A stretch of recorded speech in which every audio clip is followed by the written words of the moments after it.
मौलाना मुजीबुर रहमान जा बयान ॿुधण जे लाइ मौलाना साहब जो यूट्यूब चैनल ज़रूर सब्सक्राइब कंदा। साईं कंहिं बि पखी के शिकार हथियार सां करणु सही आहे या न, मसलन तौर गोली या एयर गन। साईं कंहिं बि पखी के उन्हनि खे मां ॿुधायां जेके पखियुनि खे शिकार कनि था न, उहो तमामु घणा साथी जेको गोली हणी करे या एयर गन सां शूट करे पखी खे, पोइ पखी जेको किरी जंहिंजो पए न, पोइ फथड़े थो न, पोइ छुरी काफ़ियुनि वटि हूंदी आहे, उन टाइम जेको उहो ज़िब कंदा अथसि, कंदा आहिनि ज़िब।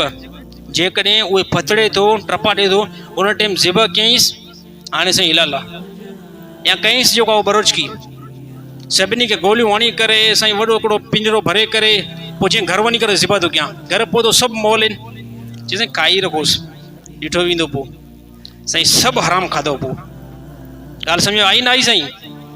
हा, सभु जेको हराम छाजे करे, दम में मसफ़ू निकिरे, रत जेके ख़राबु आहे न उहा निकिती न, पखी खां आहे ई न। गोली जेकी आहे न उहो साड़ींदी आहे, गोली छा कंदी आहे, साड़ींदी आहे न, त उन जिस्म खे साड़े छॾींदी बसि। एयरगन जेको सुॼाए छॾींदी, गोली एयरगन लॻंदी आहे न, पोइ हिन खां बाद पखी के अंदरि डैमेज करे छॾींदी, रत ॿाहिरि न बि निकिरंदी आहे, उहो उते ई मरी वेंदो आहे। त उते जंहिंजो मरी वियो रत ॿाहिरि न निकिती न, हे हराम आहे।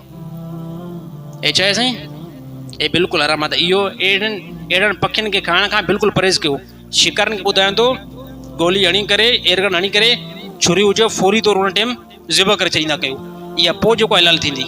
या घर वञी करे सभु मरी आहे, पोइ हराम आहे, नाजाइज़ आहे खाइणु, इन खां परहेज़ कनि काफ़ी साथी।